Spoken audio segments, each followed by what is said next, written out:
For me, just to contribute something as a starting point as well, one of the things that a lot of people don't know about me, a lot of people think that I was born a political revolutionary, but I wasn't. I was probably obnoxious enough as a small person to be a revolutionary. I wasn't born that way. As a matter of fact, I didn't come to a concept of revolution, whatever that might be exactly, as political revolution. That was a secondary thing for me, not a primary thing. I came to the concept of revolution in my studies as a grown-up in my 20s and 30s, and dealing with the conception of intellectual revolution, of scientific revolution. That's what I'm grounded in. Thomas Kuhn, that's where I first looked seriously at the word revolution. And that's still very present in my life. It's conceptual revolution, that kind of revolution. And then came along 1968, and I heard everybody using the word, and it was clear they didn't mean conceptual revolution. They meant something else. And so I came to political work, and I came to be a political person as part of an effort to put together those two different meanings of the word. And that's been an ongoing issue for me. I think I never use the word in an absolutely traditional political sense, because it always has this other sense of changing a whole framework, a conceptual notion of changing a framework. So it's to me, I mean, I think there are multiple meanings to the word revolution. Excuse me. But there's at least for me those two primary, and I think there's a lot of ways in which they're similar, and a lot of ways in which they're different. So if people push me on what do you mean by revolution, it comes a lot closer for me to still, even at this 30, 40 years down the road, it's a lot closer to what an author like Butterfield writes in The Origins of Modern Science. His examples of revolution are things like the extraordinary discovery by Harvey, the British intellectual, that the heart is actually a pump. And that discovery transformed everybody's thinking about where the hell the blood all came from.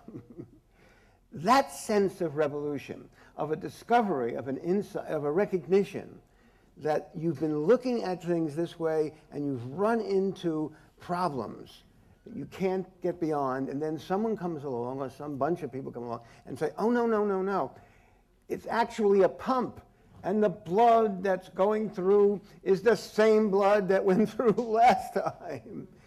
That sense of revolution is still, in some ways, much more fundamental to my understanding of what revolution is. I mean, I'm not, doing physiology any longer, but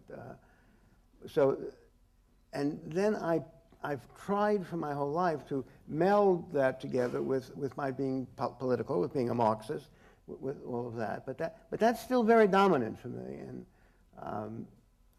we've never talked explicitly about, I don't think, about this, or maybe we have. I don't know. No, and it leads me to a question, actually. It's a question about knowledge, because I'm thinking, as you say that, I'm wondering whether that initial sense of revolution as a revolution in knowledge and a revolution in epistemology is a reason why you're a little wary now, to put it mildly, a little wary about knowledge.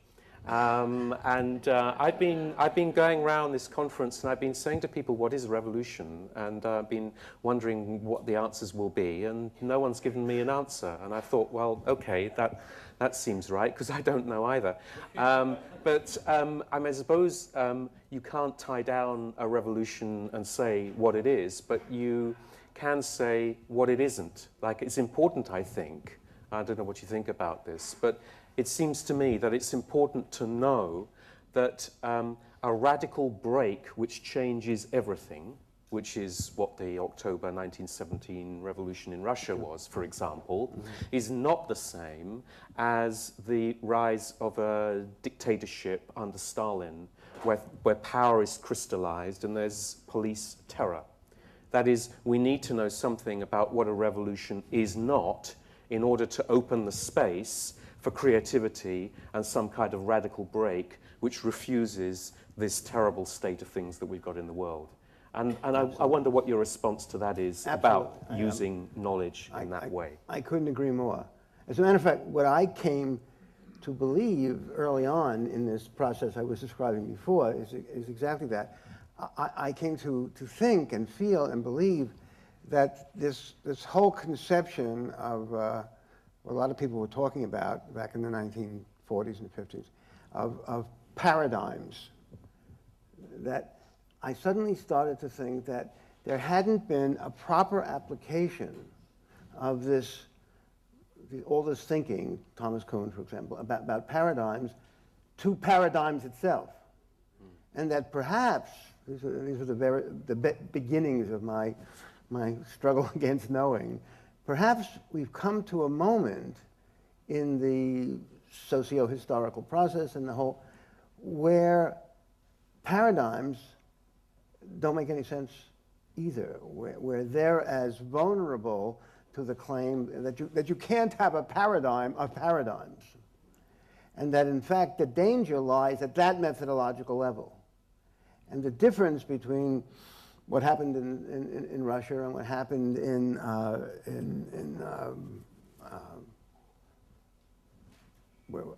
what happened, why can't I find the country, the name of the country? Well, you just mentioned it, and I've lost it in my...